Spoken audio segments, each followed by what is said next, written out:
welcome back to another episode of the Gamblers Grind Podcast. It's your boy Make a Wish here, and we got a quick little 2-game NBA slate for today that we're going to talk about.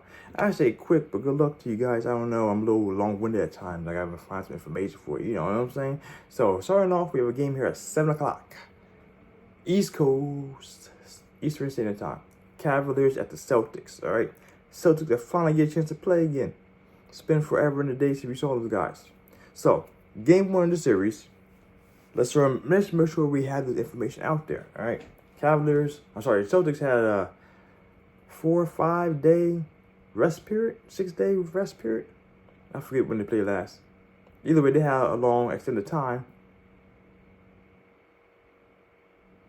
I said that might be like a week, a little more than a week. Cavaliers, they're just coming off of a 7-game series right there.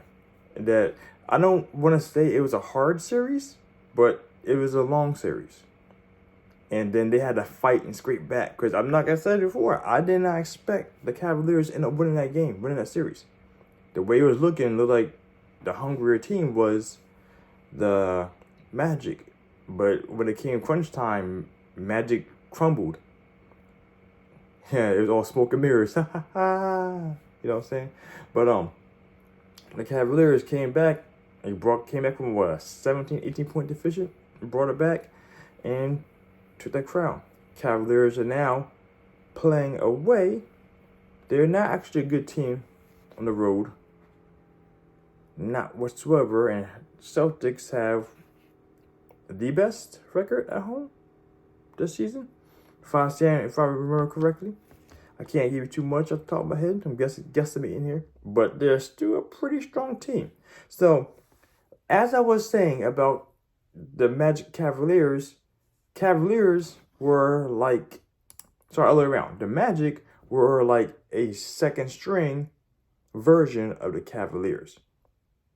Like everything the Cavaliers did, the Magic did worse. Or better yet, everything the Magic did well, the Cavaliers did better.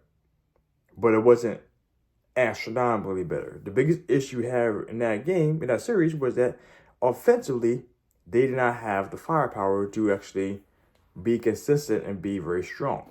And that same thing's going to happen here. Cavaliers are the weaker version of the Celtics. Because, what's this? I think defensively, they're number 2. Boston Celtics are number 2 in the division. In the league. Number 2 in defensive adjusted defensive rating. All right, they're number 2. And who are the say they're playing here? These Cavaliers. They are number 7. They have kind of the same. Cavaliers have a little more bigger men, considering the fact that Porzingis is out. Al Horford is going to be stepping in while it's time. Yeah, actually, let me check that. Yeah, I'm pretty sure that's exactly still the same. He'll be out for a couple games. Still, like, if they win this series, Porzingis could come back. So, Jarrett Allen, he's out, though, at the moment, which is fine because, as they did with the last time, they would just rotate. Instead of having Allen at the 5, you'll have Evan Mobley on the 5. And, who's the other guy? I can't think of where they put in his place. Let's find out right here. Good question. I forget who it was when they played.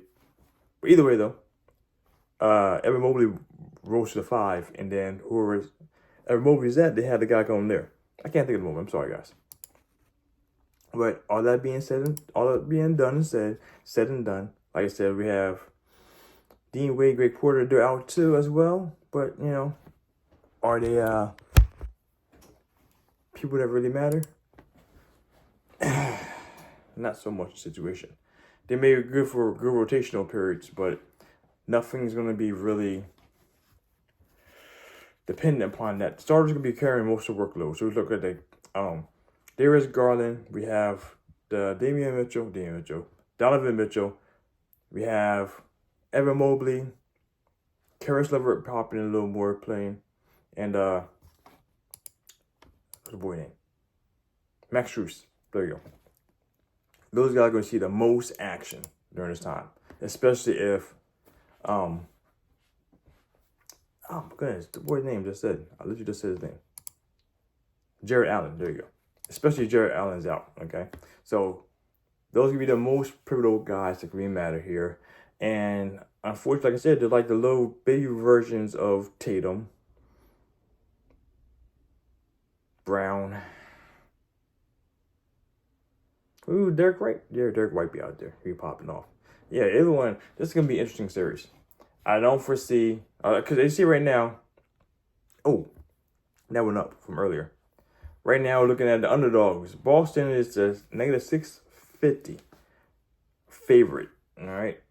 Cleveland Cavaliers are plus 55, plus 550 for money line, okay? So we're talking DraftKings for the Boston, MGM, or Caesars for the Cleveland.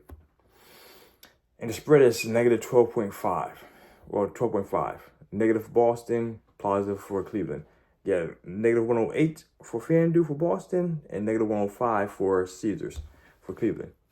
So, in all honesty, I don't know if I feel fully confident in regards to Boston decimating these boys in game one by 12.5 points. 13 points, okay? So, but would that be something that I'll be willing to lay on for the spread? No. Do I feel confident in regards to Cleveland being able to carry their own weight? Since offensively they've been suspectful at best. And then our boy Donovan only showed up really 3 games in the last series. 3 games out of 7. That's not really saying much. So he picks and chooses games to pop off at. So then we have an over-under at 211.5, which combined, they hit that 7 times in the last 20 games. So Cleveland has been under 211.5 in 8 of the 10. And Celtics are 50-50. So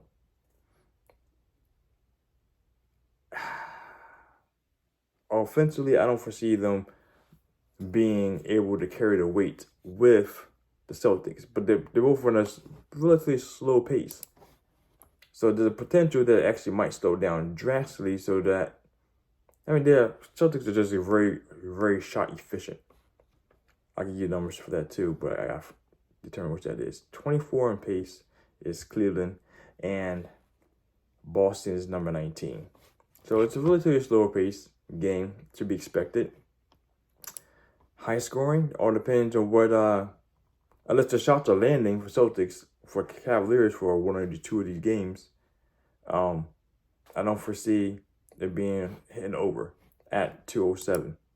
That's what I said, 207?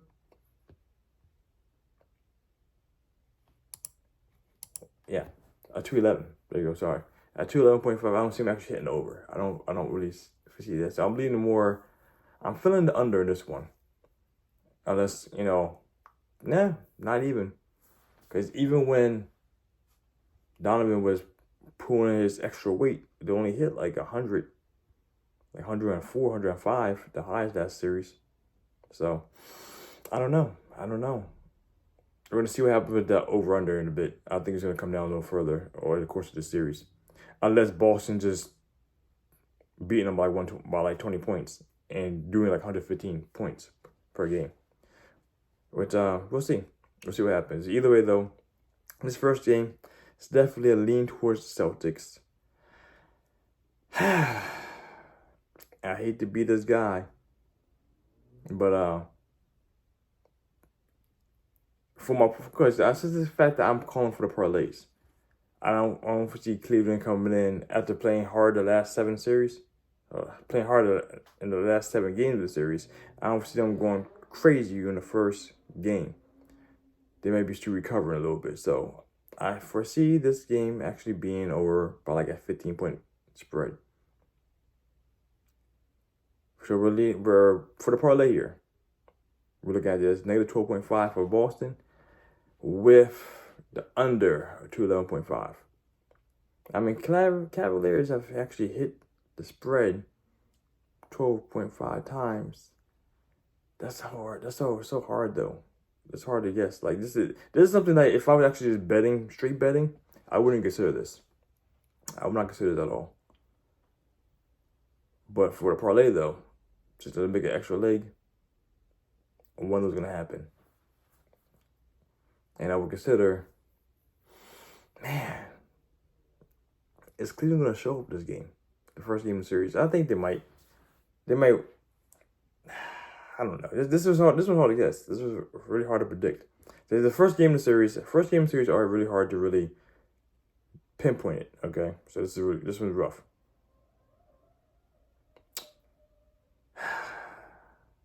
I'll come back to that a bit. Let me ponder that a little bit. So with that being said, I'm going to move on to the next game in the meantime. In the first game of this series, we're looking at Dallas Mavericks. This is tonight, right? I'll make sure this is tonight. Yeah, that is tonight. Dallas Mavericks against the OKC, the Thunder. Thunder had, a week and a half off? In between while Mavericks went 6 games. So they had a little bit more rest than the Cavaliers did going to the next game, the next series. But OKC should be, they got a lot of information. They did a lot of watch on the side. Everyone's looking like they're going to be there. It look like they're going to be there. Max Keeler's out for the Mavericks, which that might be a key point to take into consideration. Like I was saying before, the Mavericks were really strong or better away or home this season. However, Thunder at home though is 33-8. So that's actually one of the top 3 records for the season. It's good to know. They play better against the home crowd, with the home crowd in the back. You know what I'm saying? OKC is on fire. The young crowd getting too much playoff experience. Just going to working people. So we'll see what happens here. This is because the Mavericks actually have more experience in the playoffs. They just don't typically big out the first round. So this year they did. And the thing about that, this is actually a situation where, because of the experience, the Dallas Mavericks had the ability to probably outplay them in the long game, even though OKC is the better team, the younger team, the fresher team. So it's really hard to say with that. We'll see what happens because Dallas Mavericks, the Mavs were playing a hell of a strong defense against the Clippers as the series went on. I want to say that might be more because it's situational. They were seeing more of the flaws and weaknesses of the team and they started playing pressure them a lot more. So they were able to secure that game a lot better. Let's see what happens come this first game for the Mavericks in regards to how they'll be playing the defense against the OKC. Because OKC is actually known for being, of all the fast, small teams, OKC actually had one of the better defenses of those guys. And with that being said, oh my goodness, they're 4th in the league. So yeah, like I said, so basically it's like this. The fast teams this year, we'll go down the list, were, not down the list, but going down the list, the Hawks, the Wizards, Pacers, the Bucks, OKC. Those were the fast teams, all right? They were playing, Lakers too. They were playing really fast too after a while. But yeah, those are the fast teams, and every team, the Kings too. All those teams were basically weaker versions of OKC. OKC had speed with defense. And as you were going down, the Wizards had a hell of a fast pace and no defense. That's why they're out. Hawks, same thing. Hella fast pace, no defense.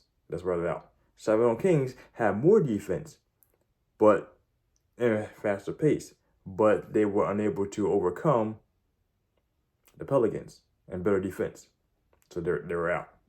Pacers are still there, but they also have one of the highest scoring percentages in the game. So that kind of offsets them right now.